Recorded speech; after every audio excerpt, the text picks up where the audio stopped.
ప్రార్థన. పరిశుద్ధుల మహోన్నతుల ప్రభువుల తండ్రి కృపాసక్తిగా స్తోత్రములు వందనాలు చెల్లిస్తూ ఉంటున్నాం రాజా. ఉదయకాల సమయంలో మీ వాక్యము ధ్యానించగా మాట్లాడవాడను నేను కాదు ప్రభా, నాతో మీరు మాట్లాడాలి. వినగల చెవులు, గ్రహించగల హృదయం అనుసరించే జీవితాన్ని మాకు దయచేసి మహిమ ఘనత ప్రభావములు మీరు పొందుకోమని నజరేయుడైన యేసుక్రీస్తు నామములో ఈ ప్రార్థన అడిగి వేడుకొంచున్నాము తండ్రి. ఆమేన్. ముందుగా దేవాంత దేవునికి మహిమ కలుగుగాక. హల్లెలూయా, హల్లెలూయా. ఇప్పుడు వచ్చిన మీ అందరికీ ప్రత్యేకమైన వందనాలు. హల్లెలూయా. పోయిన వారు ధ్యానించిన విషయం గుర్తుందా? ఆత్మతో సత్యంతో ప్రభువును ఆరాధించుదా, స్తుతించుదా. దేవుని బిడ్డలారా, పోయిన వారంలో రెండు వాక్య భాగాల నుండి ఇద్దరు వ్యక్తులను కదా. ఒకటి సాక్ష్య భాగంలో యెషయా ప్రవక్త గురించి, సువార్త భాగంలో సమరయ స్త్రీ గురించి మనము నేర్చుకున్నాం. అంటే ఆత్మతో సత్యముతో ఆరాధించినప్పుడు మన జీవితాలు పవిత్రపరచబడతాయి, పరిశుద్ధపరచబడతాయి. అంటే పరిశుద్ధపరచబడాలన్న ఆశ, పవిత్రపరచబడాలన్న ఆశ, కడగబడాలన్న తలంపు మనలో ఉంటే నిజంగా మనము దేవుని ఆరాధిస్తున్నటువంటి ప్రతి సమయంలో కూడా పరిశుద్ధ ఆత్మదేవుడు మనలను శుద్ధి చేస్తా ఉంటున్నాడు. యెషయా పరిశుద్ధుడై మందిరంలోకి వెళ్ళలేదు, కానీ అపవిత్రుడిగానే వెళ్ళాడు, అపవిత్రమైన పెదవులతో వెళ్ళాడు. వెళ్ళినప్పుడు ఆ దర్శనాన్ని బట్టి తన జీవితాన్ని ఆ దేవుడికి సమర్పించుకున్నప్పుడు ఆ నిప్పు చేత తనను పవిత్రపరిచినట్టుగా దేవతకు వచ్చి నిప్పును తన పెదవులకు తగిలించి, ఇది నీకు తగిలేను కాబట్టి నీ దోషములకు ప్రాయశ్చిత్తము కలిగేను అని దేవదూత తెలియజేస్తాము. అంటే మన ప్రార్థన జీవితం, మన భక్తి జీవితం అంటే మొదటి నుండి మనం పరిశుద్ధము కాదు, కానీ మనము అనుదినము పరిశుద్ధపరచబడుతూ ఉండాలి, అనుదినము దేవునిలో ఎదుగుతూ ఉండాలని దేవుని వాక్యము తెలియజేస్తా ఉంది. నేను చాలా మంది అంటారు, తాగేటువంటి వాళ్ళు, తినేటువంటి వాళ్ళు, తిరిగేటువంటి వాళ్ళు, లోకంలో ఉన్నవారు అనే మాట ఏంటంటే నేను ఇంకా ఇంక మానలేదు, అందుకే నేను ప్రార్థనకు రాను, నేను త్రాగుతున్నాను, నేను ప్రార్థనకు రాను, నేను ఇలా ఉన్నాను, ప్రార్థనకు రాను అనే మాటలు చెప్తూ ఉంటారు. కానీ మనం రోగంతో ఉన్నప్పుడు డాక్టర్ దగ్గరికి వెళ్తారు కదా. అలాగే మనము పాపంలో ఉన్నప్పుడు ప్రభు దగ్గరికి వస్తే ప్రభు యొక్క రక్తము మన పాపములను కడుగుతుంది. అయితే మనము చేయవలసింది ఏంటంటే ప్రభు పాదములు పట్టుకున్నప్పుడు కదా, మనం మందిరానికి అంటే యెషయా మందిరానికి వచ్చినప్పుడు పాపిగానే ఉన్నాడు. తర్వాత సమరయ స్త్రీ యేసు ప్రభువుని కలుసుకున్నప్పుడు అప్పుడు ఆమె స్థితి ఏంటి అంటే ఆమె వ్యభిచారిణిగా ఉంది కదా. 5 ఉన్నారు, 6 వాళ్ళ ఇంట్లో ఉన్నాడు, వారెవరు కూడా కదా భర్త, 5 పెళ్లిళ్ళు ఉన్నారు, ఇప్పుడు ఉన్నవాడు నీ వాడు కాదు అని చెప్తాం. అంటే యేసు ప్రభుతో మాట్లాడుతున్నప్పుడు ఆమె జీవితము మార్చబడింది. మొదట భాగంలో స్థుతుల మధ్యలో యెషయా జీవితం మార్చబడింది. ఇక్కడేమో వాక్యము చేత, దేవుని మాటల చేత ఆమె తన జీవితాన్ని మార్చుకుంటుంది. వెంటనే ఆయన క్రీస్తుని గ్రహించి ఆమె జీవితాన్ని ప్రభు కల్పించుకొని పరిశుద్ధపరచబడిన స్థితిలో మరలా తన గ్రామంలోనికి వెళ్తాం. అంటే నీవు ఆరాధన కూర్చున్నప్పుడు ఎలా ఉన్నావు, ప్రార్థన కూర్చున్నప్పుడు ఎలా ఉన్నావు, అలా వెళ్ళడానికి వీలు లేదు. వచ్చినప్పుడు కదా, ఇక్కడికి వచ్చినప్పుడు అయినా సరే, నువ్వు ఇంట్లో స్తుతించినా సరే, ఇంటిలో మోకరించినా సరే, ఇంటిలో ఆరాధన చేసినా సరే, నువ్వు ఏ స్థలంలో దేవుని ఆరాధిస్తున్నా, ఆరాధించే ముందు ఏ స్థితిలో ఉన్నావో ఆ స్థితిలో నీకు మరలా ముగించడానికి వీలు లేదు. ప్రభు నుండి కదా పశ్చాత్తాపాన్ని పొందుకోవాలి, ప్రభు నుండి క్షమాపణ పొందుకోవాలి, ప్రభు నుండి కదా యేసు రక్తం చేత మనము కడగబడిన వారమే నీతిమంతులుగా పరిశుద్ధులుగా మార్చబడాలి కదా. దేవుని మందిరంలో ఒక వ్యక్తి చక్కగా కదా మంచి వస్త్రాలు వేసుకొని చక్కటి కానుకలు తీసుకొచ్చి దేవుని ఆరాధన చేస్తూ ఉంటారు. ఇంకొక వ్యక్తి ఏమో కదా సరైన కానుక లేదు, సరైన పరిశుద్ధత లేదు, సరైన స్థితిలో అతడు లేవు. కాబట్టి ఆయన మందిరపు వెలుపట ఉండి ఆకాశం వైపు కన్నులెత్తుటకైనను ధైర్యం చాలక అక్కడ ఆరాధన చేస్తున్నాడు. అయితే దేవుని బిడ్డలారా, యేసుక్రీస్తు ఇద్దరిని చూశాడు. ఇద్దరి ఆరాధన, ఇద్దరి ప్రార్థన, ఇద్దరి అర్పణ, ఇద్దరి సమర్పణ, ఇద్దరి యొక్క ఆలోచన తలపులు చూసినటువంటి హృదయాంతరంగములను ఎరిగిన దేవుడు, పరిశీలించిన దేవుడు. ఇదిగో మందిరం బయట ఆరాధన చేసే వ్యక్తిని కదా, ఇతని కంటే కదా, మందిరంలో ఆరాధన చేసే వ్యక్తి కంటే మందిరము బయట పశ్చాత్తాపం కలిగి దేవా పాపులైన నన్ను కరుణించు అని ప్రార్థించిన వ్యక్తి అతడు కడగబడి నీతిమంతుడిగా వెళ్ళాడు. అలానే అంటే వచ్చిన ప్రతిసారి పాపంతో రమ్మని కాదు, వచ్చిన ప్రతిసారి పాపంలో కడుగుకొని వెళ్ళమని కాదు, కానీ దేవుడు బిడ్డలారా ప్రతి సమయంలో మీకు పాపమును విడిచిపెడుతూ దేవుడితో అందుబాటుపడాలి, దేవుడితో జీవించాలి, దేవుడితో కలిసి బ్రతకాలి. దేవుడి బిడ్డలారా ఎప్పుడైతే అంటే పాపమును విడిచిపెడుతూ దేవుడికి దగ్గర అవుతామో అప్పుడు మాత్రమే మనలో ఉన్న పాపము, మనలో ఉన్న చీకటి, మనలో ఉన్నటువంటి ఈ లోక సంబంధమైన ఆశల నుండి మనము విడిపించబడి మనం దేవుని బిడ్డలుగా మార్చబడతాము. అప్పుడు మనం చేసిన ప్రతి స్తుతి, మనం చేసిన ఆరాధన ప్రభు అంగీకరిస్తాడు. ఆ స్తుతులపై ఆయన ఆశ్రయుడై ఉంటాడు. చదువుకునేటువంటి వాక్యాలతో ఈరోజు ఇవ్వబడిన అంశము శిష్యత్వపు విలువ, లేకపోతే శిష్యత్వపు యొక్క విలువ అని ఈరోజు ఇవ్వబడినటువంటి అంశము. దేవుని బిడ్డలారా శిష్యులంటే ఎవరు? శిష్యులంటే ఎవరు? శిష్యులకు తెలియదు, అందుకు తెలుసా? తెలియదు. 12 వయసు ప్రభుకు 70 మంది శిష్యులు ఉన్నారు, 12 మంది శిష్యులు ఉన్నారు. 12 మందిలో 3 ముఖ్యమైన వారు ఉన్నారు. 3లో కూడా యోహాను చాలా ప్రాముఖ్యమైన వాడు. యేసుక్రీస్తు శిష్యులు వేరు కదా, ఇప్పుడు చెప్పుకునే శిష్యత్వం వేరు. అంటే వారు ప్రత్యేకంగా ప్రభుత్వం నడిచినటువంటి వారు, వారు తమ జీవితాలను ప్రభు కొరకు ప్రాణార్పణగా చేసినటువంటి వారు. ఇప్పుడు శిష్యులంటే ఎవరు? ఒకసారి మత్తయి సువార్త 28వ అధ్యాయం 19వ వచనం చూద్దాం.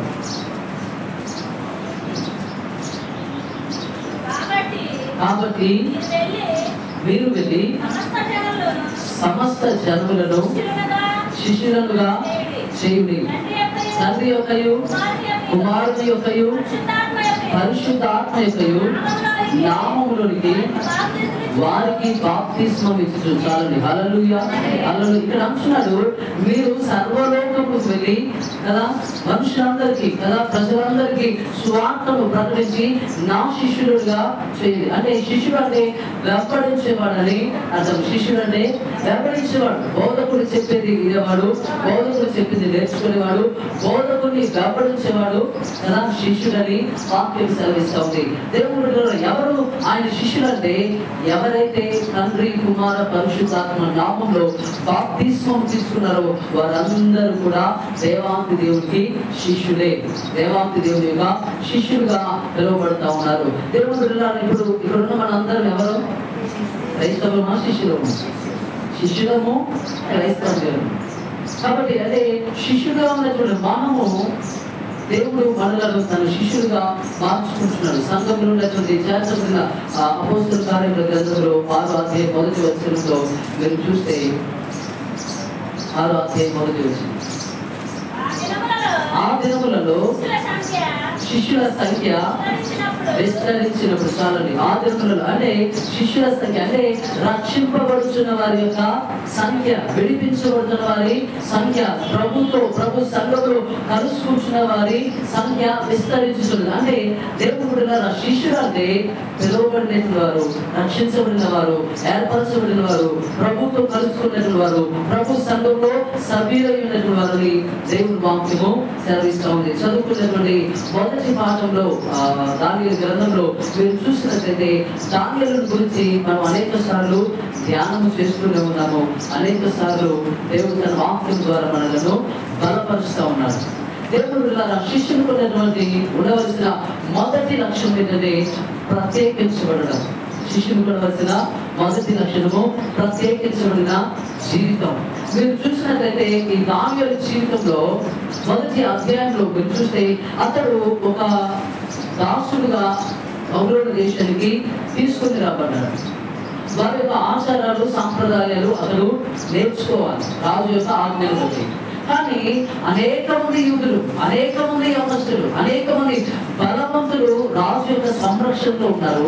వారందరూ కూడా రాజు యొక్క భోజనాన్ని, రాజు యొక్క పానాన్ని వారు భుజించాలి, పానము చేయాలి. కానీ ఎంతో మంది యవనస్తులు వచ్చారు. కానీ ఆ అంతమంది యవనస్తులు కూడా వారందరిలో కూడా షడ్రక్, మేషక్, అబేద్నెగోలు వారు ప్రత్యేకమైన జీవితము కలిగి ఉన్నారు. ప్రత్యేకమైన జీవితాన్ని కలిగి ఉన్నారు. అంటే ఒక శిష్యుడు ఉండవలసిన లక్షణం ఏంటంటే తన గురువు నేర్పినట్లుగా, తన తండ్రి నేర్పినట్లుగా, తన దేవుడు నేర్పినట్లుగా తన యొక్క శిష్యుడిగా, అంటే దేవునితో శిష్యుడిగా ఉండే వ్యక్తి ప్రత్యేకమైన జీవితాన్ని కలిగి ఉన్నారు. యేసుక్రీస్తు ఈ లోకంలో చాలా ప్రత్యేకమైన జీవితాన్ని కలిగి ఉన్నారు. ఆయన ఎవరితో కలిసి జీవించలేదు కదా. అంటే ఒకవేళ పాపులతో కలిసి ఉన్నా కానీ వారి లాంటి జీవితం, వారి లాంటి జీవితం కానీ, వారి లాంటి ప్రవర్తన కానీ ఆయనలో లేదు. ఆయన జన్మతో సహా ఆయన పరిశుద్ధులని వాక్యం సెలవిస్తా ఉంది. అంటే ఒక శిష్యుడు ఉండవలసిన లక్ష్యం ఏంటంటే ప్రత్యేకమైన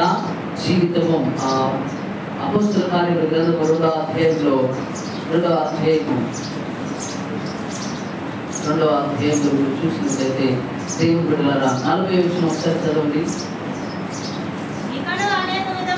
ఇంకను అనేక విధములైన మాటలతో సాక్ష్యమిచ్చి మీరు మూర్ఖులకు ఈ తరము వారికి వేరే రక్షణ పొందులని వారిని హెచ్చరించిన. దేవుని బిడ్డలారా, మూర్ఖులకు ఈ తరము వారికి వేరే అంటే ప్రత్యేకించబడిన జీవితం. అంటే ఒక శిష్యుడిగా కానీ, ఒక క్రైస్తవుడిగా కానీ, ఒక పరిశుద్ధుడిగా, లేకపోతే ఒక భక్తిపరుడుగా, లేకపోతే దేవుని ఆరాధించే వ్యక్తి కలిగి ఉండవలసిన మొదటి లక్ష్యం ఏంటంటే వేరుపారిన, అంటే ప్రత్యేకించబడిన జీవితము. ప్రత్యేకించబడిన జీవితము. అనేక మంది యవనస్తులు ఉన్నారు. ఆయన అంటే రాజు యొక్క సంరక్షణలో ఉన్నారు, రాజు యొక్క కోటలో ఉన్నారు. వారందరూ కూడా రాజు భోజనాన్ని తిన్నారు, రాజు ద్రాక్షరసమును తాగారు. కానీ ఈ దానియేలు, షడ్రక్, మేషక్, అబేద్నెగోలు ఎంత మాత్రం కూడా అంటే పానము ద్వారా కానీ, ఆహారం ద్వారా కానీ, మరి ఏ విధము చేత కూడా వారు అపవిత్రపరచబడలేదు. ఎంతో మంది యూదులు ఉన్నారు, ఎంతో మంది ఎవరి బిడ్డలు ఉన్నారు. వారందరిలో కూడా వీరు నలుగురు ప్రత్యేకమైన జీవితాన్ని కలిగి ఉన్నారు కదా. వాళ్ళు తినేటప్పుడు మాంసాహారం కదా, చుట్టూ ఉన్న వాళ్ళు తినేది మాంసాహారం. మన చుట్టూ ఎవరైనా కదా, ఇప్పుడు ఒకవేళ మీరు ఎవరైనా మంచి చట్నీ అనుకోండి, పక్కింటి ఆ చట్నీ వేడి అన్నంలో వాళ్ళకి ఏమవుతుంది, తినాలనిపిస్తుంది కదా. అది ఎలా కదా అంటే మానవ యొక్క జీవితం, ఈ శరీరము కోరికలతో నింపబడినటువంటి ఆశపడేటువంటి జీవితం. అలాగే వారు 3 సంవత్సరాలు ఆ యవనస్తుల మధ్యలో, ఆ 3 సంవత్సరాల యవనస్తులందరూ కూడా మాంసాహారాన్ని, ద్రాక్షరసమును పానం చేస్తున్నారు. కానీ ఏ విధము చేతనైనా వారు ఆ మాంసాహారాన్ని తినాలని కానీ, ఆ ద్రాక్షరసాన్ని తాగాలని కానీ, వారి కోరికను బట్టి తమ శరీరాన్ని, ఆ కోరికను బట్టి వారి జీవితాన్ని, ఆ కోరికను బట్టి వారి యొక్క పరిశుద్ధతను అపవిత్ర పరుచుకుంటారు. దానిని బట్టి వారు ప్రత్యేకమైన జీవితం, అంటే మాంసం తినడానికి కూడా వారు ఇష్టపడరు. దేనికంటే వారు అపవిత్ర పరచబడతారు. ఈ లోకంలో ప్రతి క్రైస్తవుడిగా ఉన్నవారు, బాప్తిసం పొందిన ప్రతి ఒక్కరికి కూడా పవిత్రపరచబడిన, లేకపోతే ప్రత్యేకించబడిన జీవితము జీవితాలు. వాళ్ళందరూ ఇట్లా చేస్తున్నారు కదా, వీళ్ళందరూ ఇట్లా చేస్తున్నారు కదా, లోకులతో కదా, లోకస్తులతో మనము కలవడానికి వీలేదు. ఒకసారి మీరు చూసినట్లయితే సంఖ్యాకాండము పరిశుద్ధ గ్రంథంలో సంఖ్యాకాండంలో మీరు చూసినట్లయితే దేవుని ద్వారా 23వ అధ్యాయము 9వ వచనం.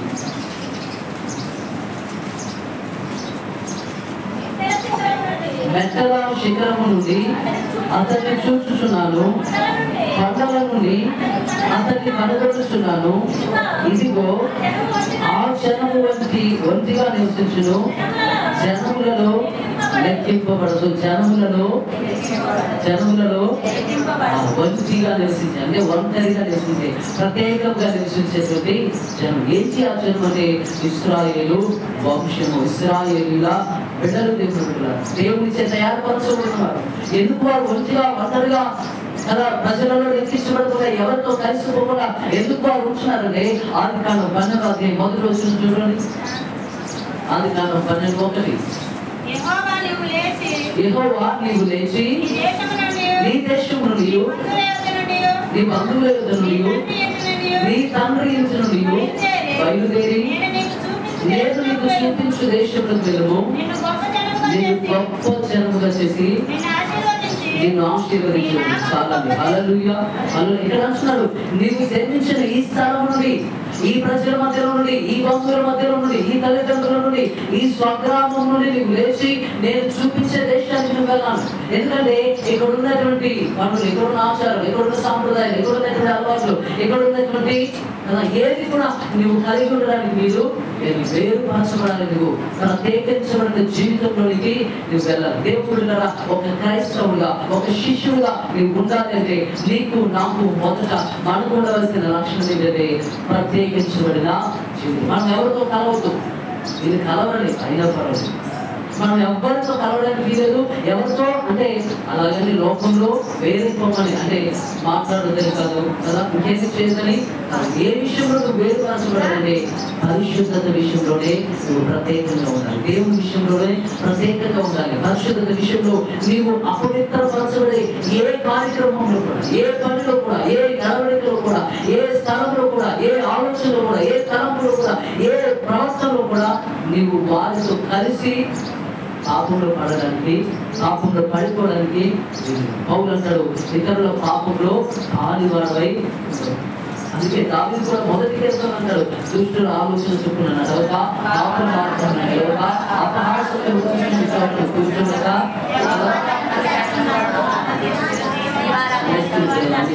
హల్లెలూయా. హల్లెలూయా. అంటే దేవుడు బిడ్డలారా, అంటే మనం ఎక్కడ ఉండాలి? దుష్టుల ఆలోచన, పాపుల మార్గం, అపహాసకులు కూర్చునే స్థలం, ఇవన్నీ కూడా మనకేంటండి హీనమైనటువంటివి, అపవిత్రమైనటువంటివి. మన రక్షణను, మన స్వాస్థ్యమును, మన పరలోక రాజ్యాన్ని మన నుండి దూరం చేస్తుంది. మన దేవుని, మన యొక్క దేవుని కాపుదలను దూరపరిచేది ఏంటంటే ఈ అపవిత్రమైనటువంటి జీవితం. కాబట్టి పేతురు అంటున్నాడు, మీరు మూర్ఖ తరం వారితో కదా, మూర్ఖులకు ఈ తరం వారికి వేరే మీరు రక్షణ పొందని అని చెప్తా ఉన్నారు. దేవుడు ఈరోజు వాక్యం ఇచ్చినట్లు నీవు శిష్యత్వం యొక్క విలువ, లేకపోతే ఒక శిష్యుడిగా నీవు ఉండాలంటే మొదట ప్రత్యేకించబడిన జీవితము కలిగి ఉండాలి. ప్రత్యేకించబడిన జీవితం కలిగి ఉండాలి. ప్రత్యేకించబడినది లోకస్తులతో కలిసిపోవడం కాదు. మాట్లాడాలి, తినాలి, తాగాలంటే ఏం తినాలి, ఏం తాగాలి అది ఆలోచించుకోండి కదా. మీరు అయ్యారు తినమన్నాడు, తాగమన్నాడు, స్టార్ట్ అయిపోయింది. హల్లెలూయా. హల్లెలూయా. నిన్ను అపవిత్రపరిచేది, ఇంకా చెప్పాలంటే నేను దేవుని నుండి దూరం చేసేది, నేను దేవుని నుండి ఎడబాసేది ఏదైనా ఉండి దాని నుండి నువ్వు ప్రత్యేకించబడిన వ్యక్తిగా జీవించాలి. రెండవది, దేవుని యొక్క శిష్యుడిగా ఉండేటువంటి వ్యక్తి, దేవుని యొక్క లేకపోతే క్రైస్తవుడిగా ఉండేటువంటి వ్యక్తి ఏం చేయాలంటే సమర్పణ జీవితం కలిగి, సమర్పణ జీవితం కలిగి ఉండాలి. రోమిలకు రాసిన పత్రిక 12వ అధ్యాయం ఒకసారి చదవండి. సమర్పించుకునే జీవితం. రోమ పత్రిక 12వ అధ్యాయం మొదటి. కాబట్టి సహోదరులారా, పరిశుద్ధమును దేవునికి అనుకూలమైన సజీవ యాగముగా మీ యొక్క శరీరములను ఆయనకు సమర్పించుకోవాలని దేవుని వాత్సల్యమును బట్టి మిమ్మల్ని ప్రతిమారుకుంటున్నాను. దేవుడు ఇక్కడ అంటున్నాడు, పరిశుద్ధమైన సజీవ యాగముగా మీ శరీరములను ఆయనకు సమర్పించుకొని. వేరుపరచబడిన జీవితం వేరే కదా. ఇప్పుడు మామూలుగా సాధారణంగా ఆలోచన చేస్తే అన్నిలో కూడా తాగని వారు ఉన్నారు, పెరిగిన వారు ఉన్నారు, విచారం చేయని వారు ఉన్నారు కదా, లోకానుసారంగా జీవించిన వారు వాళ్ళు కూడా ఉన్నారు. మరి వారికి నీకు తేడా ఏంటి, వారికి నీకు వ్యత్యాసం ఏంటి, వారికి నీకు ప్రత్యేకత ఏంటంటే నీ జీవితం ప్రభువుకు అంకితం చేయాలి, నీ జీవితం ప్రభువుకు సమర్పించాలి, నీ జీవితాన్ని ప్రభు కొరకు అప్పగించుకోవాలి. దానియేలును మీరు చూడండి, ఈ దానియేలు విషయంలో మొదట ఆయన ప్రత్యేకించబడిన వాడుగా ఉన్నాడు. రెండవది, ఆయన తన జీవితాన్ని సమర్పించుకున్నాడు. మనం చదువుకున్న వాక్య భాషలో 6వ అధ్యాయం మొదటి వచనం నుండి చదవండి. అధిపతులుగా 120 మంది అధిపతులను దర్యావేషులకు ఇష్టమాయను, వారి పైన ముగ్గురిని ప్రధానులుగా నియమించారు. దేవుడు దర్యావేషు అనే రాజు ఏం చేశారంటే తన రాజ్యం విస్తరించబడడాన్ని బట్టి ఆయన ఏం చేశారంటే రాజ్యంలో 120 మందిని అధిపతులుగా నియమించారు. 120 మందిని అధిపతులుగా నియమించి ఆ 120 మంది పైన ముగ్గురిని అధికారులుగా ఉంచాడు. అది ఉదాహరణకు అర్థం కావాలంటే సీఎం ఉంటాడు, సీఎం కింద మంత్రులు ఉంటారు, మంత్రుల కింద ఎమ్మెల్యేలు. అలాగే ఇక్కడ 120 మంది అధిపతులు, 120 మంది పైన ముగ్గురు ముఖ్యులుగా ఉన్నారు. అంటే ఈ 120 మంది కూడా ముగ్గురికి లెక్క అప్పచెప్పారు. ఈ ముగ్గురు వెళ్ళి రాజుకు లెక్క అప్పచెప్పారు. దేవుడు ఈ ముగ్గురులో కూడా దానియేలు ముఖ్యుడు అని రాయబడింది. దానియేలు ముఖ్యుడు. మొదట ఆయన బబులోను దేశానికి ప్రవేశించినప్పుడు ఆయన స్థితి ఏంటి? అసలు ఆయన స్థితి ఎలాంటిది? చెరసాలకు ఒక దాసుడుగా, ఒక పనివాడుగా పంపబడ్డాడు. ఒక విధంగా చెప్పాలంటే ఆయన చేతులు కాళ్ళు బంధించి తీసుకొచ్చి ఉండొచ్చు. ఒక బానిసగా కొడుతూ తిరుగుతూ ఉమ్ము వేస్తూ అవమానిస్తూ కదా, ఎందుకంటే ఓడిపోయిన రాజ్యం నుండి వస్తున్నాడు కదా, అవమానపరుస్తూ ఆ దానియేలును ఈ బబులోను రాజ్యంలోకి తీసుకొని వచ్చి. కానీ దేవుడు అతడు జీవించిన జీవితము, అతడు తీసుకున్నటువంటి నిర్ణయాలు, అతడు తీసుకున్నటువంటి కదా ఆ నిర్ణయాలను బట్టి అతడు ఏమయ్యాడంటే ప్రధానుడిగా కదా ముగ్గురులో ముఖ్యమైన వ్యక్తిగా అతడు మార్చబడ్డాడు. ఎలా వృత్తిగా మార్చబడ్డాడు? ఎన్నో శ్రమలు వచ్చాడు, ఎన్నో కష్టములు వచ్చాడు, ఎన్నో ఇబ్బందులు ఆయన అనుభవించాడు. దేవుడు అన్ని ఇబ్బందులు అనుభవించాలంటే మొదట ఆయన పరిశుద్ధతకు పరీక్ష కలిగింది. ఆయన అపవిత్రపరచబడకుండా దేవుడి కొరకు ప్రత్యేకించబడిన జీవితాన్ని జీవించాడు. ఇక్కడ ఈ 6వ అధ్యాయంలో మీరు చూసినట్లయితే ఇక్కడ ఒక శాసనం చేయబడింది. ఏంటి ఆ శాస్త్రం అంటే ఈ దానియేలు 120 మంది ఉన్నారు కదా, 120 మందిలో ఇతడు ముఖ్యుడు. ఈ 120 మంది ఏం చేస్తున్నారంటే రాజు అనుకున్నవాడు, మన రాజ్యం వాడు, మన సంస్థానానికి చెందినవాడు, మనల్ని ప్రేమించి కూడా దాసులుగా ఎక్కడి నుండో తీసుకొచ్చిన యూదుని దానియేలు బాగా ప్రేమిస్తూ ఉన్నాడు. దానియేలుకి ఎక్కువ అధికారం ఇచ్చాడు, దానియేలుకి ఎక్కువ అధికారాన్ని ఇచ్చాడు, సైన్యాన్ని ఇచ్చాడు. ఇంతగా దానియేలుని ప్రేమిస్తున్నాడు. దానియేలు ఏ విధంగానైనా చంపాలి. దానియేలుకు కదా రాజుకున్నటువంటి సంబంధాన్ని గడపడతారు. దానియేలు మీద చెడ్డ అభిప్రాయాన్ని రాజును కలుగుతారు. ఇది ఆ 120 మంది యొక్క ఉద్దేశం. అయితే దేవుడు ప్రకారం వాళ్ళు దానియేలును పరీక్షిస్తూ ఉన్నారు, దానియేలును పరీక్ష చేస్తూ ఉన్నారు. దానియేలును పరీక్షిస్తున్నప్పుడు అన్యాయం చేయట్లేదు, అక్రమం చేయట్లేదు కదా, ఎవరిని దూషించట్లేదు, ఎవరి దగ్గర అన్యాయపు సొమ్ము అయినా తీసుకోవడం. ఏ విధంగా చూసినా దానియేలు యథార్థవంతుడుగా, న్యాయవంతుడుగా, చెడును విసర్జించిన వాడుగా, పరిశుద్ధుడుగా కనబడతాం.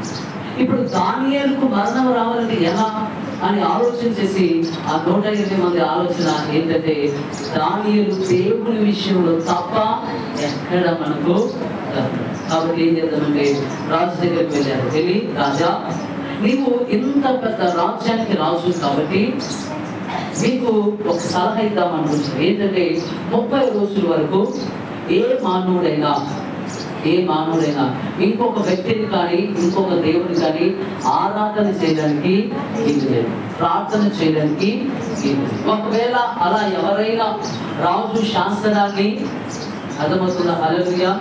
రాజు శాసనాన్ని మీరి ఒక వ్యక్తికి ప్రార్థన చేసినా, ఒక దేవుడికి ప్రార్థన చేసినా అతనిని సింహాల బోనులో వేయాలి. అది వారు చేసినటువంటి తీర్మానం. ఈ శాస్త్రము చేయబడిందని దానియేలుకు తెలుసా తెలియదా? ఇప్పుడు రుణమాఫీ ఉందా? హల్లెలూయా. మంత్రులకు తెలుసా తెలియదా? నాకు ఒక మంత్రి చెప్తాను రుణమాఫీ చేస్తాం, రుణమాఫీ ఎందుకు? సీఎం వాళ్ళందరికీ వాళ్ళతో మాట్లాడి ఇది సాధ్యమా కాదా, ఒకవేళ చేస్తే ఎంతమందికి చేయాలి, ఎంతలో గొప్పలు చేయాలి అన్నీ మాట్లాడుకున్న తర్వాతే ఒక శాస్త్రం చేసి దాని మీద సీఎం సంతకం. అలాగే ఇక్కడ ఈ మరణ శాస్త్రం చేయబడిందని దానియేలుకు తెలుసు. 10వ వచనం చదవండి. ఇంటి శాసనము సంతకము చేయబడేనని దానియేలు తెలుసుకొనెను. అతడు తన ఇంటికి వెళ్ళి యథాప్రకారముగా అనుదినము 3 మోకాళ్ళుని తన ఇంటి పైగది కిటికీలు యెరూషలేము తట్టులకు తెరవబడి ఉండగా తన దేవునికి ప్రార్థన చేస్తూ ఆయనను స్తుతించుచూ వచ్చాను. హల్లెలూయా, హల్లెలూయా. దేవుడు బిడ్డలారా, దానియేలుకు తెలుసు ఇది మరణ శాస్త్రం అని. ఇదిగో ఈ శాసనాన్ని మీరితే, ఈ శాసనానికి లోబడకపోతే, రాజు ఆజ్ఞకు వ్యతిరేకంగా నేను నా దేవుడికి ప్రార్థన చేస్తే తప్పకుండా సింహాల గుహలో వేస్తారని దానియేలుకు తెలుసు. కానీ రాజు యొక్క శాసనము, మరణ శాసనము ఇతని భక్తిని కదా చల్లార్చలేకపోయింది, ఇతని సమర్పణను కదా ఎదురించలేకపోయింది. దేవుడు ఆ శాసనం చేయబడినని తెలిసి కూడా రోజుకు ముమ్మార్లు దేవునికి ప్రార్థన చేస్తా ఉన్నాడు. ఈ రోజున ఒకవేళ నీవు ప్రార్థన చేయదని కదా, ఒకవేళ నీకు అర్థండి, నువ్వేం చేస్తావు? అర్థం లోబడి ప్రార్థన చేయకుండా ఉంటారు. మందిరానికి వెళ్ళదంటే లోబడి రాకుండా ఉంటారు. ఒకవేళ నువ్వు మందిరానికి రాకపోయినా నువ్వేం చేయాలి? ఒకవేళ నీలో భక్తి ఉంటే, నీలో సమర్పణ ఉంటే నువ్వేం చేయాలి? నేను ఇంటి దగ్గర నుండి చేస్తాను కదా, ఇంటి దగ్గర నుండి చేయడం మంచిదే కదా, కానీ ఇంటిలో ఉండి కూడా నీ దేవుడికి నువ్వు మొరపెట్టాలి. ఒకవేళ ఇదే శాసనం ఇంటిలో కానీ మందిరంలో కానీ చేయదని ఒకవేళ ప్రభుత్వమే ఒక శాసనం చేస్తే కదా, ప్రార్థన చేసిన వాళ్ళందరినీ చంపేస్తుంటే మీరేం చేస్తారు? ప్రార్థన చేస్తారు? ప్రార్థన లేదు, వాళ్ళు ఇంకేం ప్రార్థన కదా, ప్రార్థనతో అవకాశమే లేదు. కరోనా టైంలో ప్రార్థన చేశారా? నిజంగా మందిరానికి వచ్చి ఎన్నాళ్ళు చేశారు? ఏదో ఒకసారి రెండుసార్లు మళ్ళీ వాళ్ళు వస్తున్నారంటే ఊరుకు పరుగో కదా. అంటే దేవుడు గారా రోజులు రాబోతున్నాయి. గతంలో జరిగితే ఇప్పుడు జరగబోతా ఉంది. అది తప్పకుండా జరుగుతుంది. దేవుడే దానిని కావాలనే తీసుకొని వస్తుంది. ఎందుకంటే ఆయన తన పరిశుద్ధులను కోరుకుంటున్నాడు. ఆయన తాగు గింజలు కాదు, వేరైన వాటిని ఆయన కొరకు, ఆయన రాజ్యం కొరకు సిద్ధపరుచుకుంటున్నాడు. దేవుని బిడ్డలారా, ఈ శాస్త్రము చేయబడిందని దానియేలు తెలుసుకొని కూడా దేవునికి ముమ్మారు ప్రార్థన చేస్తా ఉన్నాడు. రాజు ఆ రోజంతా ఉదయం అంతా ఏం చేశారంటే ఈ దానియేలును తప్పించాలని, మరణం నుండి విడిపించాలని ప్రయత్నం చేస్తాను. కానీ ఆ 120 మంది అధికారులు అంటున్నారయ్యా, మాదీల యొక్క తాన్సికుల యొక్క రాజు ఏదైనా శాసనం చేస్తే అది రాజు కూడా మార్చలేడు కదా. అంటే అవునవును, రాజు కూడా మార్చలేదని చెప్తాను. అంటే నువ్వు మార్చడానికి నీకు అధికారం లేదని ఇండైరెక్ట్ గా చెప్తాం. ఇక అతన్ని తప్పించే విధము లేక రాజు ఏం చేస్తున్నాడంటే ఆ యొక్క జలసాలలో లేకపోతే సింహాల బోనులో వేసినట్టుగా మనం చూస్తాం. సింహాల బోనులో వేసి ఇంకా వాళ్ళ యొక్క కోపం, వాళ్ళ యొక్క పగ చూడండి. ఒకవేళ రాజు మనసు మార్చుకుంటే కదా, రాజు మనసు మార్చుకుంటే మరలా ఆ బోనులో నుండి దానిని తీయిస్తాడు. కాబట్టి ఏం చేస్తున్నారంటే ముద్ర వేస్తాం. దానికి ఒక రాయి పొలించి ఆ రాయికి ఒక ముద్ర. ఎందుకు ఆ ముద్ర అంటే ఆ ముద్ర కలిగిన బంధకానికి కలిగితే ఆ ముద్ర ఉండేటువంటి తాళ్ళని ఎవరు తీయడానికి వీలేదు. ఒకవేళ తీస్తే అది ఎవరైనా సరే శిక్షకు అర్హులు. ఇప్పుడు మీకు ఏదైనా స్థల వివాదం వచ్చిందనుకోండి, చుట్టూ ఫెన్సింగ్ వేసి కోర్టు వాళ్ళు దాన్ని గేట్ పెట్టేసి ఒక తాళం వేసి ఆ తాళానికి ముద్ర వేస్తారు. యేసు ప్రభు కూడా చనిపోయినప్పుడు సమాధిలో ఉంచి అయ్యా ఆయన 3 దినములు లేస్తానని చెప్పాడు. అంటే మీ ఇష్టం, మీరు వెళ్ళి భద్రపరచుకున్నట్టే. అప్పుడు ప్రధాన యాజకులు వెళ్ళి దానికి తాళాలు వేసి గొలుసులు బిగించి తాళానికి ఒక ముద్ర, రోమా చక్రవర్తి ముద్ర వేశారు. మీకు కూడా ఏదైనా విలువైన కవర్ ఉందనుకోండి, అది పోస్ట్ వస్తే ఏమవుతుందో తెలుసా, దానికి ఒక ముద్ర స్టాంపుగా గమ్ము లాంటిది ఆ సీన్ దగ్గర వేసి ఆ గమ్ముకి ఒక ముద్ర వేస్తారు. ఇది ఎవరు చూడలేదు, ఇది రహస్యం. ఇది ఏ వ్యక్తి వచ్చిందో ఆ వ్యక్తే తెలవాలి. ఒకవేళ ఆ వ్యక్తి దగ్గరికి వెళ్ళేలోపు ఓపెన్ చేసి ఉందనుకోండి, ఆ ముద్ర చిరిగి ఉందనుకోండి, ఆ గమ్ము కదా ఊడుందనుకోండి, ఇది ఎవరో మధ్యలో ఒకరు చూసారని ఎవరు తీయడానికి. ఒకవేళ ఎవరైనా తీస్తే వాళ్ళు శిక్షకు అలా ముద్రించి రాజు రాత్రికాల సమయంలో నిద్రపట్టడం లేదు. నిద్రపోవటానికి ఆయనకి ఇష్టం లేదు. ఎందుకంటే దానియేలు మరణం వచ్చింది. దానియేలు మరణపు స్థితిలో మరణ శాస్త్రాన్ని బట్టి సింహాల బోనులో ఉన్నాడు. ఆ సమయాన్ని బట్టి అతడు సంతోషించడం లేదు. రాజు తెల్లవారుజామున రాజు లేచి ఆ యొక్క రంచున్నాడు. మీరు చూడండి 6వ అధ్యాయంలో దుఃఖ స్వరంతో 18వ వచనం. అంతగా రాజు తన నగరులకు వెళ్ళి ఆ రాత్రి అంతా ఉపవాసం ఉండి న్యాయ వాద్యములను నాట్య వాయిద్యములను జరగలేదు, అతనికి నిద్ర పట్టకపోయాను. తెల్లవారుజామున రాజు వేగిరమే లేచి సింహముల గుహల దగ్గరకు త్వరపడిపోయాను. అతడు గుహ దగ్గరకు రాగానే దుఃఖ స్వరముతో దానియేలును పిలిచి, జీవము గల దేవుని సేవకుడైన దానియేలు, నిత్యము నీవు సేవించుచున్న నీ దేవుడు నిన్ను రక్షింపగలిగిన అని అతడిని అడిగాను. అందుకు దానియేలు, రాజు చిరకాలము జీవించుగాక, నేను నా దేవుని దృష్టికి నిర్దోషిగా కనబడితే చాలదు. హల్లెలూయా, హల్లెలూయా. ఇక్కడ అంటున్నాడు రాజు కదా, నిద్రపట్టలేదు, ఉపవాసం ఉన్నాడు, అన్ని నాట్య వాయిద్యాలన్నింటిని ఆపేసి తెల్లవారుజామున వెళ్ళి అడుగుతూ ఉన్నాడు కదా. నిత్యము అంటే జీవము కలిగిన దేవుని సేవకుడైన దానియేలు, నిత్యము నీవు సేవించుచున్న నీ దేవుడు నేను రక్షించగలిగినాడు. అప్పుడు తెల్లనే స్వరం దానియేలు వినబడుతున్నాడు, రాజు చిరకాలము జీవించుగాక. హల్లెలూయా, హల్లెలూయా. సింహాల బోనులో నుండి ప్రభువు విడిపించాడు. ఎందుకు సింహాల బోనులో వేయబడ్డాడు? తన జీవితాన్ని సమర్పించుకున్నాడు, సజీవ యాగముగా కదా, సజీవ యాగముగా అర్పించుకున్నాడు. హల్లెలూయా, హల్లెలూయా. అంటే చనిపోవాలని కాదు, అంటే దేవుడు ఈ జీవితం, ఈ బ్రతుకున్న జీవితం నా దేవుడికే సొంతం. ఈ శరీరంపై, ఈ జీవితంపై, ఈ జీవిత కాలంపై ఇంకెవ్వరికి అధికారము, నేను జీవించేది నేను క్రీస్తు కొరకే. సమర్పణ జీవితం అంటే సంపూర్ణంగా ఆయనకు నీ జీవితాన్ని అప్పగించాలి. ఏదో కష్టం వచ్చినప్పుడు దేవుడి నుండి దూరం అయిపోయి సంతోషం వచ్చినప్పుడు దేవుడికి దగ్గర అయితే అది కాదు. సమర్పణ జీవితం. కష్టములు ఎదురైనా ప్రార్థనను విడిచిపెట్టాలి, శ్రమలు ఎదురైనా మందిరాన్ని విడిచిపెట్టాలి. ఎన్ని పరిస్థితులు ప్రతికూలంగా ఉన్న ప్రతి పరిస్థితిలో నీవు దేవుడికి నీ జీవితాన్ని సజీవ యాగంగా సమర్పించుకోవాలి. షడ్రత్మేషకు అభివృద్ధిగా అంటారు కదా, రాజా ఒకవేళ నా దేవుడు రక్షింపకపోయినను విడిపించకపోయినను చనిపోవడానికైనా ఒక శిష్యుడు కావలసిన జీవితము ఏంటంటే సమర్పణ జీవితం. మనం కదా అర్పణలు ఇస్తాం, కానీ సమర్పణ జీవితం కలిగి. దేనికి సమర్పణ అంటే ఏంటంటే ప్రభువుకు సంపూర్ణంగా అప్పగించుకోవాలి. యేసుక్రీస్తు మన వరకు సంపూర్ణంగా అప్పగించుకోవాలి. సంపూర్ణంగా ఎప్పటి వరకు అంటే చివరి రక్తపు బిందువు కాంచేంత వరకు ఆయన శరీరాన్ని అప్పగించేశాడు. ఎవరికి?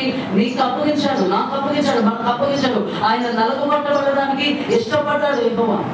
ఆయనను నలుగుబట్టుటకు యెహోవాకు ఇష్టమైనని చెప్పడం. ఎందుకంటే యేసుక్రీస్తు తన శరీరాన్ని, తన దేహాన్ని, తన సమస్తాన్ని నీ రక్షణ కొరకు అర్పించేశాడు. ఈరోజు నీకు ఒక క్రైస్తవుడిగా, ఒక శిష్యుడిగా నీ జీవితాన్ని ప్రభువుకు అప్పగించుకోవాలి, లేకపోతే సమర్పించుకోవాలి. ఏ స్థితిలో సమర్పించుకోవాలి? ఏ స్థితిలో నేను మీకు ఒకసారి చెప్పాను కదా, ఒక సేవకుడు వెళ్ళి ఒక సెలబ్రిటీని దర్శించడానికి వెళ్ళాడు, లేదా కుటుంబ ప్రాంతాలు కానీ వెళ్ళాడు. బాప్తిసం తీసుకుంటే ఆ మందికి నాకు చాలా జీవితం ఉంది, నేను చేయాల్సిన సినిమాలు ఉన్నాయి, అనుభవించాల్సిన జీవితం ఉంది, ఎంతో ఉన్నాయి, ఎన్నో ఉన్నాయి, చేయాల్సిన ఇప్పుడు కాదు కదా. యవనస్తులు బాప్తిసం తీసుకుంటే ఇప్పుడే ఎందుకండి కదా, బాప్తిసం తీసుకుంటే ఏం చేయలేము అంటే వాళ్ళు ఇవన్నీ చేసి వాళ్ళకి ఇష్టం వచ్చినట్టు తిని తాగి తిరిగి అనుభవించిన తర్వాత అప్పుడు 60 ఏళ్ళ వయసులో ఏమంటారు,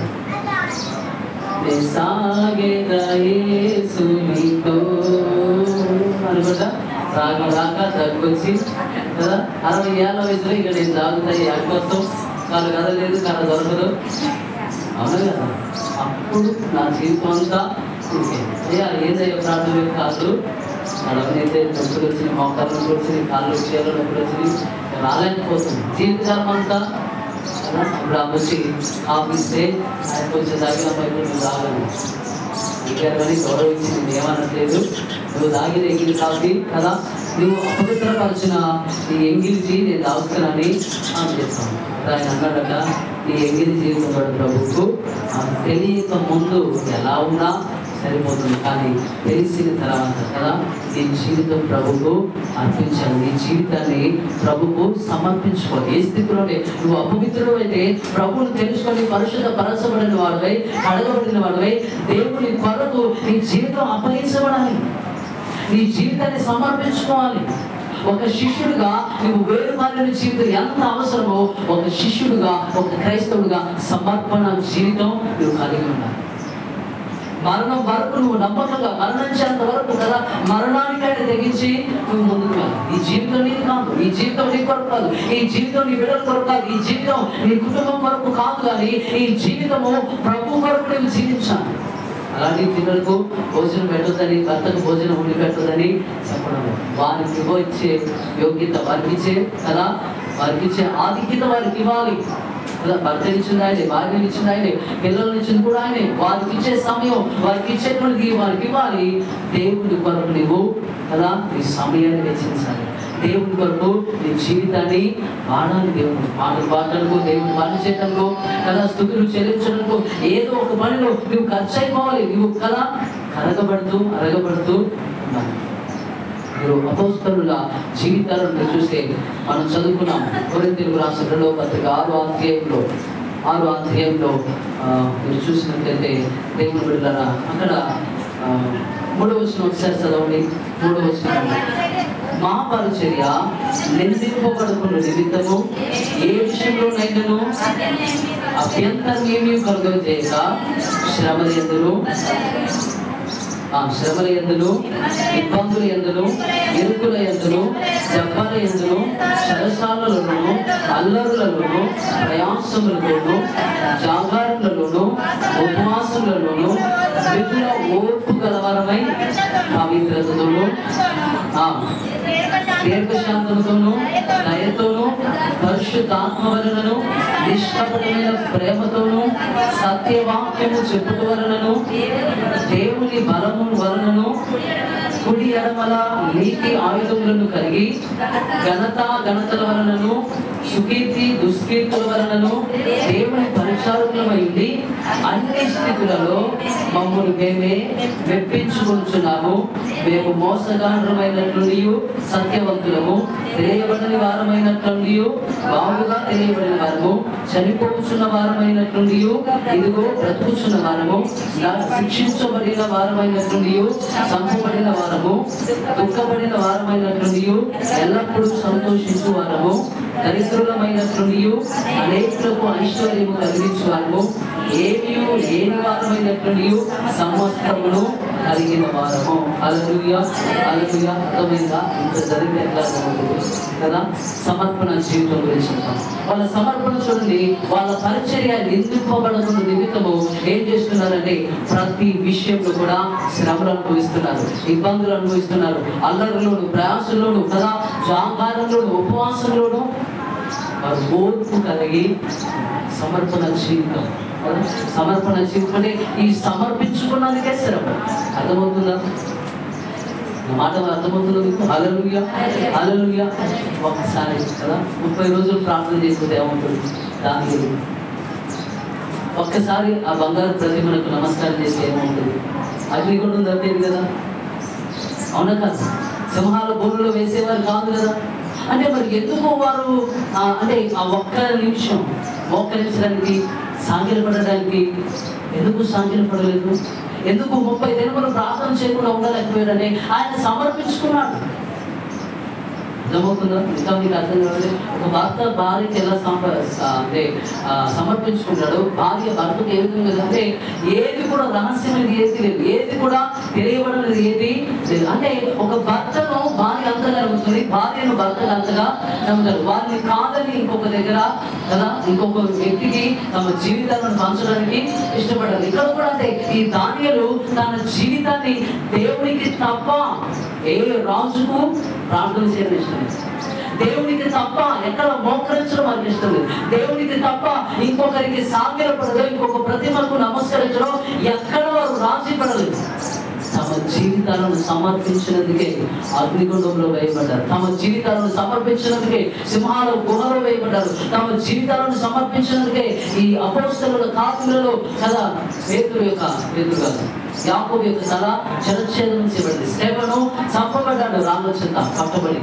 సమర్పణ జీవితం అంటే అది వృత్తిగా ప్రార్థన చేస్తే వచ్చేది కాదు, మందిరానికి వచ్చేది కాదు, పరిశుద్ధత కలిగేది కాదు. అనుక్షణము ప్రభు కొరకు పరితపించేటువంటి జీవితం, అనుక్షణము ప్రభు కొరకు నా జీవితాన్ని సమర్పించడం కదా. మన జీవితాలను ప్రభుకు సమర్పించుకున్నందుకే శ్రమ.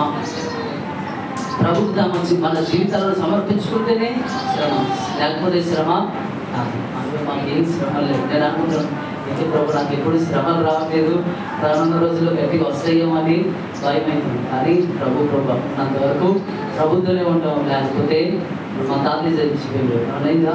ఎవరు చచ్చిపోయినా బ్రతుకులు ఎట్లాగో హాయిగా బతుకుతూనే ఉంటారు. దేవుని పిల్లల దేవుని యొక్క విషయంలో మనము భయభక్తులతో ఉండాలి. సమర్పణ జీవితం ఉంటే బ్రతికినా చనిపోయినా ఆయన కొరకే. ఎంత శ్రమ, ఏం పాపం చేశారని ఇన్ని శ్రమలు కదా? ఏమైనా పాపం చేశారా? దాన్ని ఏమైనా పాపం చేశారా? దేవుడికి ప్రార్థన చేయదంటే చేయకుండా ఉండలేదు.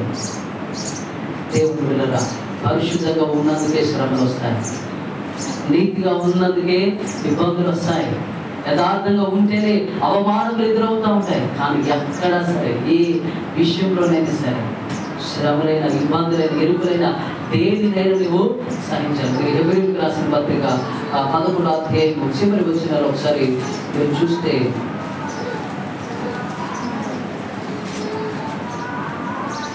37వ వచనం చదవండి, లేకపోతే ఒక్క నిమిషం. 35 నుండి స్త్రీలు మృతులైన తమ వారిని పునరుద్ధానము వలన మరలా పొందిరి. కొందరైతే మరి శ్రేష్టమైన పునరుద్ధానము పొందుకొని విడుదల పొందనొలక యాతన పెంచబడి, మరికొందరు తిరస్కారములను, మరణ దెబ్బలను, మరి బంధకములను, ఖైదును అనుభవించిరి. రాళ్లతో పట్టబడిరి, రంపములతో పోయబడిరి, శోధింపబడిరి, ఖడ్గముతో చంపబడిరి. గొర్రె చర్మములను, మేక చర్మములను వేసుకొని దరిద్రులయ్యుండిరి. శ్రమపడి హింస పొందుచు అడవులలోను, కొండల మీదను, గుహలలోను, సొరంగములలోను తిరుగులాడుచు సంచరించిరి. అతి వారికి ఈ లోకము యోగ్యమైనది కాదు. హల్లెలూయా. దేవుని బిడ్డలారా, ఇక్కడ వీళ్ళు పరిశుద్ధులుగా ఉన్నందుకు చంపబడ్డారు, నరకబడ్డారు, రాళ్లతో పట్టబడ్డారు, రంపముల చేత పోయబడ్డారు. మీరు యేసుక్రీస్తు శిష్యులు ఎంత అంటే వారు సాధారణ మరణం పొందలేదు. వారు అసాధారణమైన రీతిలో, క్రూరమైనటువంటి రీతిలో హింసను పొంది చనిపోయారు. ఒక శిష్యునైతే చర్మం అంతా ఒలిచారు, చర్మం లేక అతడు చనిపోయారు. ఇంకొక వ్యక్తినైతే, పేతురునైతే తలకిందులుగా సెలవు వేశారు. యాకోబును జలచేతనం చేయించారు. ఆ తర్వాత యోహానునైతే నూనె ఉంటుంది కదా, నేను మీకు అనేకసార్లు కదా, కాగుతున్న నూనెలో ఆయన వేశారు, చనిపోవడం లేదు. ఈయన ఇంకా చనిపోవట్లేదని పద్మాసులో వేశారు, పద్మాసులో కూడా చనిపోవడం లేదు. ఆత్మవశుడై, పరిశుద్ధ ఆత్మవశుడై ప్రకటన గ్రంథంలో జరిగిన సంఘటనలన్నీ చూస్తూ ఉన్నాడు. పద్మాసులో కూడా వీళ్ళు చచ్చిపోవట్లేదని తీసుకొచ్చి ఎఫెసులో పడేశారు. ఎఫెసులో ఈ ప్రకటన గ్రంథాన్ని రాశారు. అపోస్తలులు ఎంతోమంది యాతన పరచబడి చనిపోయారు. దేవుడు పౌలు కూడా తల చిరఛేదన చేయబడి చనిపోయారు. ఎందుకు ఇలా అంటే వారు తమ జీవితాన్ని ప్రభుకు అర్పించారు కదా. ఇప్పుడు మీరు కాన్ చేస్తారు కదా, కాన్ చేసినప్పుడు నేను చూశాను, ఒక 1000 రూపాయలు మీరు ఎవరైనా చేసినప్పుడు, అమ్మాయి వెయ్యి మీరు నువ్వే పుచ్చుకుంటే ఏం చేస్తారు? మాట్లాడతారు, తీసుకుంటారా? ఏం చేస్తారు? అమ్మా మాట్లాడతారు, ఏం చేస్తారు? అమ్మ ఏం చేస్తారు?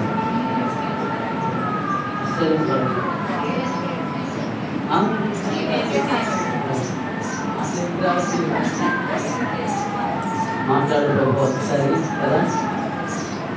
ఈ 1000 రూపాయలు ఎవరి? కాబట్టి నాకు వద్దు కదా. నీ జీవితం కూడా అలా అర్పణగా, సజీవ యాగంగా, పరిశుద్ధమైన అర్పణగా సమర్పించుకోవాలి. ఇక నీది కాదు ఆ జీవితంలో ఉండాలి. వారు ఒక క్షణం తప్పించుకుంటే, ఒక క్షణం మోకరిల్లితే, ఒక 30 రోజులు ఓపిక పడితే మళ్ళా ప్రార్థన చేసుకోవచ్చు, మళ్ళా దేవుని ఆరాధించవచ్చు. కానీ అటు ఇటు జీవితం దేవునికి అవసరం లేదు. అటు ఇటుగా నేను బ్రతకడం, నా జీవితము సంపూర్ణంగా ప్రభుకే అర్పించాలని వారు జీవించారు. కాబట్టి ఈరోజు వారిని గురించి మనము ధ్యానం చేస్తున్నాం. శిష్యత్వపు విలువ ఏంటంటే మొదటిది నువ్వు ప్రత్యేకించుకోవడం కదా, ప్రత్యేకపరచబడడం. రెండవది నిన్ను నీవు ప్రభుకు సజీవుడిగా పరిశుద్ధుడిగా సమర్పించుకోవడం.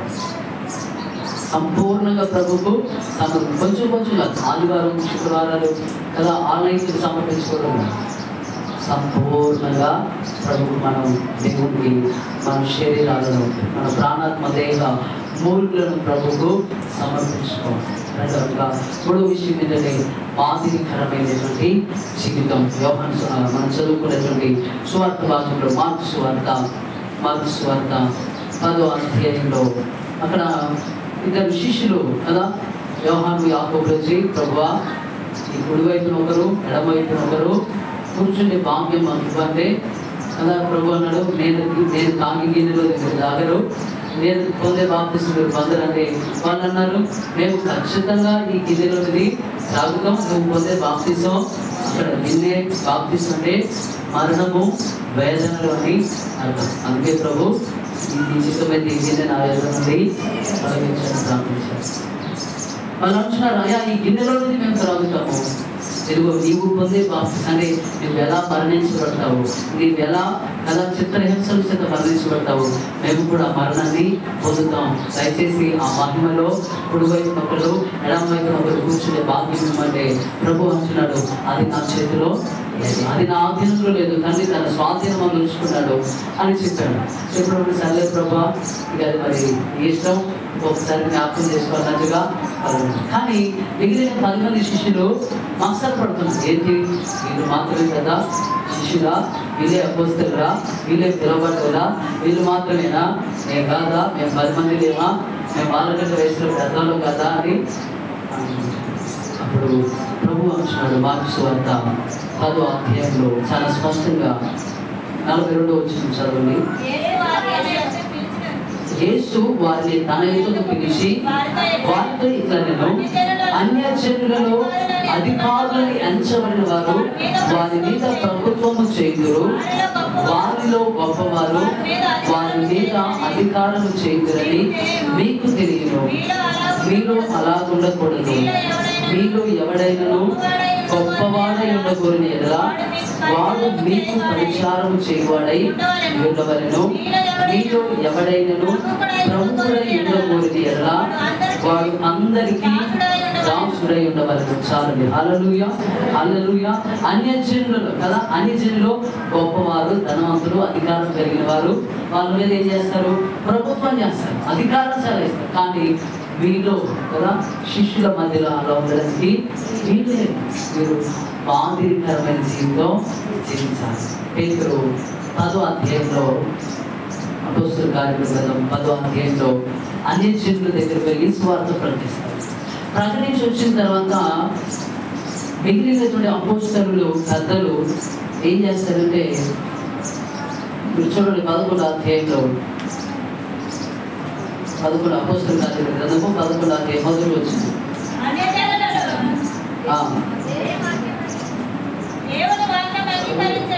అన్యజనులను దేవుని వాక్యం అంగీకరించదని అపోస్తలులను యూదయ యందంతటనున్న సహోదరులను విని పేతురు యెరూషలేమునకు వచ్చినప్పుడు సున్నతి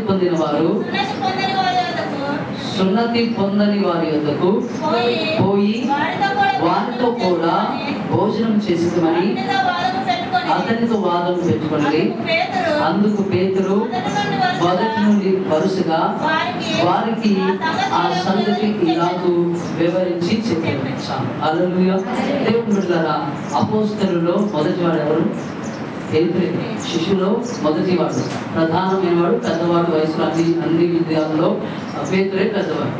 ఇప్పుడు ఆయన కొర్నేలియుకి వెళ్ళి స్వార్థ ప్రకటించి వాళ్ళు తినే కదా భోజనం చేసి వాళ్ళ ద్రాక్షరసం తాగి వాళ్ళతో అన్యులతో నువ్వు సహవాసం చేసిచ్చావు, వాళ్ళతో భోజనం చేసావు, వాళ్ళతో మంచి తాగావు, వాళ్ళకి కూల్ డ్రింక్స్ ఇస్తే తాగొచ్చావని మాట్లాడుతున్నాను. 11 మిగిలిన అపోస్తలులు సంఘ నాయకులు అంటుంటే పెద్దోడు కాబట్టి ఏం చేయాలి చెప్పండి? పెద్దోడు ఇప్పుడు నేనున్నాను, సండే స్కూల్ పిల్లలు వచ్చి నా దగ్గరకు వచ్చి అయ్యగారు 4ంటికి వెళ్ళి ఎదురు మొన్న పోయినారు కదా, 4ంటికి అసలు ఎంత వస్తుందంటే బాగా వేడి చేసేది. అందుకే నేను 4ంటికి తర్వాత ఇప్పుడు నేను 4ంటికి అనౌన్స్మెంట్ చేసింది కదా, వాళ్ళు 5ంటి దాకా వచ్చి ఏది అయ్యారు నువ్వు 4ంటికి అని చెప్పి ఇప్పుడు 5 అవుతుంది, 6 అవుతుంది, సాయంత్రం అవుతుంది, అసలు వాన అవుతుందని ఏం చెప్పకుండా పంపించు అని వాళ్ళు నన్ను అడిగారు అనుకో, నేనేం చెప్తాను? బయట తీసుకొని అడిగిన వాళ్ళు ఉంటారు కదా, పుస్తకాల దగ్గరికి తీసి ఏం చేస్తాను? బెదిరిస్తాను. నా ఇష్టం వచ్చినప్పుడు పెడతా అంటున్నాడు అంటవా జనరల్గా మనలో మనం కదా, బయటికి పోయిన తర్వాత వేరే ఉంటుంది కానీ కదా. ఇప్పుడు మనలో మనం ఏం బెదిరిస్తాను నన్ను అడుగుతా కదా, నువ్వు నన్ను అడిగాను. నేను ఎప్పుడు పెట్టేప్పుడే సండే స్కూల్ నేను ఎప్పుడు అనౌన్స్మెంట్ చేస్తే అప్పుడే రావాలని నేనైతే బెదిరిస్తాను. కానీ పేతురు అంటున్నాడు మొదటి నుండి వివరంగా బోధిస్తాను. పెద్దవాడు కాబట్టి నేను అపోస్తలులలో పెద్దవాడిని, నన్ను ప్రభు మిమ్మల్ని స్థిరపరచాలని నాకు ప్రభు అప్పగించాడు. మిమ్మల్ని మీ 11 మందిని నాకు అప్పగించాడు. నేను ప్రసంగిస్తే 3000 మంది మార్చబడ్డారు, నేను ప్రసంగిస్తే 5000 మంది మార్చబడ్డారు. మీరు నన్ను అడుగుతారా? అని అడగట్లేదు అని గద్దించట్లేదు. మొదటి నుండి వివరంగా సాత్వికంతో, వినయంతో, విధేయతతో మొదటి నుండి కోసం వచ్చినట్టుగా చెప్తా ఉంటాడు. అంటే ఒక శిష్యుడు ఉండవలసిన లక్షణము విధేయత లేదా మాదిరికరమైన జీవితం. ఎవరైనా ప్రసంగిస్తారు, ఎవరైనా బోధిస్తారు, ఎవరైనా ప్రార్థిస్తారు, ఎవరైనా చెప్పగలరు, కానీ ఒక శిష్యుడు ఉండవలసిన లక్షణం ఏంటంటే మాదిరికరమైన జీవితం. అందుకే ప్రభు అంటున్నాడు, మీరు అలా ఉండొద్దు. మీ 12 మందిలో ఒకరు అధికారి, ఒకరు పనివాళ్ళు, ఒకరు గొప్పవారిని కాదు. మీరు అందరూ సమానం. సంఘంలో అందరూ సమానమే. క్రైస్తవ జీవితంలో అందరూ సమానమే, ఎక్కువ తక్కువలు లేవు. అయితే వీళ్ళు ఎవడైనా గొప్పవాడై ఉండకూడదు కదా, వాడందరికీ ఏమై ఉండాలి? పరిచారకుడై దాసుడై ఉండాలని వాక్యం చెప్తాం. ఆయన చెప్పడం మాత్రమే కాదు, ఆయన వంగి కదా శిష్యుల పాదములు కడిగాడు. టవల్ తీసుకొని వాళ్ళ పాదములు తుడిచాడు. దేవుడు శిష్యత్వపు విలువ ఏంటంటే చెప్పడం కాదు, బోధించడం కాదు, లేదా సలహాలు ఇవ్వడం కాదు. నీ జీవితంలో ఆ మాదిరిని నువ్వు కనపరచాలి, ఆ మాదిరిని నువ్వు ఇతరులకు చూపించాలి. పౌలు అంటాడు, పౌలు గురించి తిమోతికి రాసిన మొదటి పత్రికలో మొదటి అధ్యాయము మొదటి పత్రిక మొదటి అధ్యాయము ఒక్క నిమిషం. మొదటి అధ్యాయంలో మొదటి 16వ వచనం చదవండి. అయినను నిత్య జీవము నిమిత్తము తనను విశ్వసింపబో వారికి నేను మాదిరిగా ఉండలాగున యేసుక్రీస్తు తన పూర్ణమైన దీర్ఘ శాంతమును ఆ ప్రధాన పాపినైన నాయందు కనపరుచున్నట్లు నేను కనికరింపబడుతుంది. హల్లెలూయా, హల్లెలూయా. ఎందుకు కనికరించబడ్డాడు? సంఘాన్ని హింసించాడు కదా, చెదరగొట్టాడు. మీరు 8వ అధ్యాయం చదవండి. సంఘాన్ని హింసించాడు, సంఘాన్ని చెదరగొట్టాడు. క్రీస్తు శరీరాన్ని నామరూపాలు లేకుండా, ఆయన శరీరమే లేకుండా, సంఘమే లేకుండా చేద్దామనేది ఆయన ఉద్దేశం. అంతగా కదా ఆయన అంటున్నాడు, పాపులలో నేను ప్రధానులను కదా, పాపులలో నేను ప్రధానులను అయినను నా ఎడల దీర్ఘ శాంతము కనపరిచి ఆ ప్రధాన పాపినైన నాయందు కనపరచినట్లు నేను కనికరింపబడింది. ఎందుకు అంత ప్రధాన పాపిని సంఘాన్ని హింసించి, సేవకులను హింసించి, సేవకులను చంపి కదా, ఎంతో మంది సేవకుల ప్రాణాలు తీయడానికి, ఎంతో మంది స్త్రీలు పురుషులు చెరసాలలో వేయబడి నలగొట్టబడడానికి ఆయన ప్రధాన కారణం. అయినా క్షమిస్తా ఉన్నాడు. ఎందుకంటే పై వచనంలో చెప్తా ఉన్నాడు, విశ్వసింపబో వారికి నేను మాదిరిగా. హల్లెలూయా, హల్లెలూయా. ఎవరికి? విశ్వసింపబోయేవారు, అంటే రాబోతున్న తరాలకు నేను మాదిరిగా ఉండేలా కూడా ప్రభు నన్ను కనికరించాను. ఆయన అంటాడు తన పత్రికలో, కొరింథీ పత్రికలు అంటాడు, నేను క్రీస్తు యేసును పోలి నడుచుకుంటున్న ప్రకారం మీరు నన్ను పోలి. మీరు క్రీస్తుని చూడలేదు కదా, క్రీస్తు మీకు తెలియదు కాబట్టి మీరు క్రీస్తుని చూడదు. నేను క్రీస్తుని ఎలా పోలి నడుచుకుంటున్నానో మీరు నన్ను చూసి నడిస్తే కదా, నేను నడిచినట్టుగా, నేను ప్రార్థించినట్టుగా, నేను భక్తి చేసినట్టుగా, నేను పరిశుద్ధత కలిగినట్టుగా నన్ను పోలి మీరుంటే క్రీస్తుని పోలి మీరునంటే. హల్లెలూయా. ఎంత మాదిరి కదా, ఇంతకు మించిన మాదిరి కదా ఆయన జీవితంలో ఎక్కడ మనం చూడాలి. మాదిరిగా ఉండాలి. ఒక శిష్యుడు కదా ప్రత్యేకమైన జీవితం అంటే వేరుపరచబడిన జీవితం కలిగి ఉండాలి. రెండవది సమర్పణ జీవితం కలిగి ఉండాలి. మూడవది మాదిరికరమైన జీవితం. ఎవరికి మాదిరి అంటే చుట్టుపక్కల ఉన్న వారికి కదా, నీ చుట్టూ ఉన్న వారికి నీవు మాదిరి, నీతో ఉన్న వారికి మాదిరిగా ఉండాలి. ప్రతి ఒక్కరికి కదా నువ్వు తెలియకపోయినా కదా, వ్యక్తిగతంగా నీ పేరు ఎవ్వరికి తెలియకపోయినా అంటే నీవు తెలియకపోయినా పర్వాలేదు, కానీ నీ పేరు చెప్తే వలన వాళ్ళు ఇలా నీ భక్తి జీవితాన్ని ఇంకొకరు మాదిరిగా మాదిరి కలిగి మనం జీవించాలి. వాళ్ళు ఇలా ప్రార్థన చేస్తున్నారు, నేను కూడా ప్రార్థన చేయాలి. వాళ్ళు ఇలా వాక్యం చదువుతున్నారు, నేను కూడా ఈ అధ్యాయాలు వాక్యం చదువు. అనేకులకు నువ్వు మాదిరిగా ఉండాలి. శిష్యత్వం అంటే కదా ఏదో 3 సార్లు మనకి బాప్తిసం తీసుకోవడం కదా, నెలకోసారి 2 ద్రాక్షరసం తీసుకోవడం, నెలకోసారి హాఫ్ నైట్ కదా 12 నిమిషాలు ఉండడం అంతే కదా. మన ఆన్లైన్ ఎప్పటి వరకు 12 నిమిషాలు ఇంటికి పోయి కదా, 7 కంటే 8 పోయి 12 దాకా కూర్చొని ఉండడం అది మాదిరికరమైన జీవితం కాదు. శ్రమలోను, కష్టంలోను, ఎరుపులోను, ఇబ్బందులను ప్రభువును అంటి పెట్టుకొని ప్రభుతో అనుసంధానం కలిగి మనం జీవించాలి. ఎన్ని శ్రమలు కూడా ప్రభు ఏం చేస్తారో తెలుసా, నేను తప్పిస్తాను. చదువుకున్న కీర్తన బాబు 34:19 34:19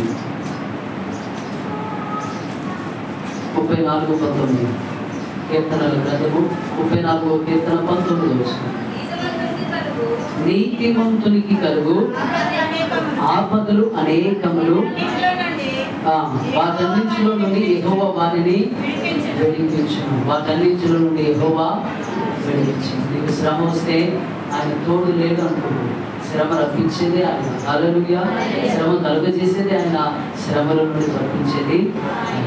ఉదాహరణకు మీ పిల్లలకు సైకిల్ తొక్కడం లేదు కదా, తొక్కేటప్పుడు పడతారని మీకు తెలుసా కదా. ఆ శ్రమ ఎవరి ద్వారా వచ్చింది? ఇవ్వాలేగా.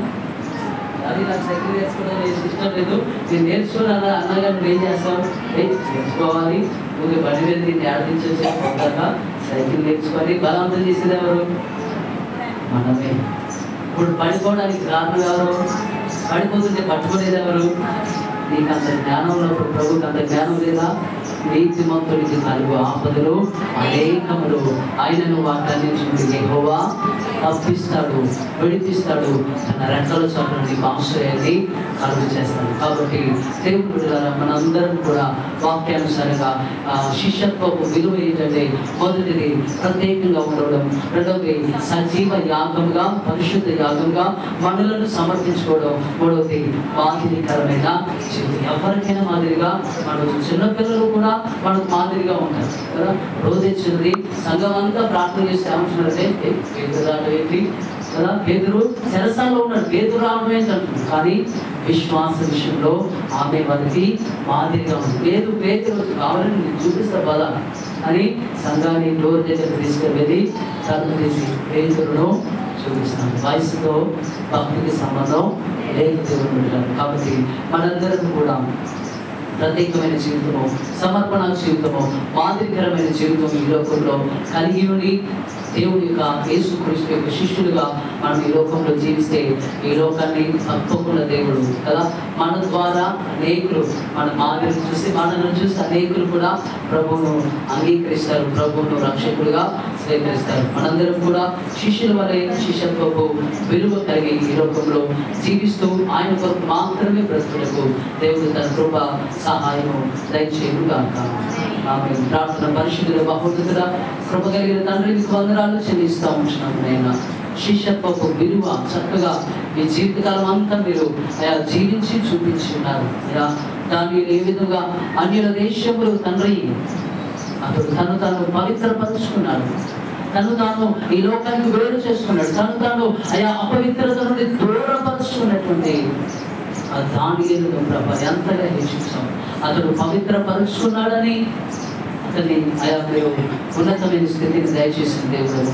కాబట్టి మేము కూడా పవిత్రమైన జీవితం అంటే వేరుపరచబడిన పాపములకు వేరుగా ఉండే జీవితాన్ని మాకు దయచేయండి. దాన్ని ఏ విధంగా తన జీవితాన్ని సజీవయాగంగా చనిపోయిన ప్రభు కొరకే చనిపోతాడని తాను ఏ విధంగా నీకు అప్పగించుకున్నారో, అపోస్తలులు ఏ విధంగా అప్పగించుకున్నారో తండ్రి, ఈ ఉదయకాల సమయంలో మధ్యాహ్న కాల సమయంలో మా జీవితాలను పరిశుద్ధమైన యాగంగా నీకు సమర్పించుకొని కృపను మాకు దయచేయమని ప్రార్థిస్తున్నాం.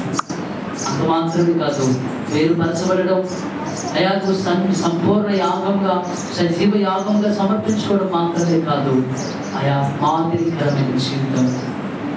నీవు ఏ విధంగా శిష్యుల పాదములు కడిగి అయాకు ప్రభు నిన్ను నీవు తగ్గించుకొని మాదిరిని కనపరచాను. పౌలు ఏ విధంగా తన శిష్యులకు అయాకు తన సంఘాలకు మాదిరిగా ఉన్నాడు. ఇక్కడ మేము అందరం కూడా ప్రతి ఒక్కరికి మాదిరిగా మాటలోను, ప్రవర్తనలోను, విశ్వాసంలోను, నిరీక్షణలోను, ప్రతి విషయంలో కూడా అనేకులకు మాదిరికరంగా ఈ లోకంలో జీవించినట్లు నీ కృపా సహాయం అందరికీ దయచేసి మరణం వరకు అయా బ్రతికినా నీ కొరకే, జీవించినా నీ కొరకే, చనిపోయినా నీ కొరకు మాత్రమే అయా నేను మేమందరము అలా తీర్మానం తీసుకున్నట్లు చనిపోయినట్లు నీ కృపను మాకు దయచేయమని నజరేయుడైన యేసుక్రీస్తు నామములో ఈ ప్రార్థనలు పెట్టుకుంటున్నాము తండ్రి.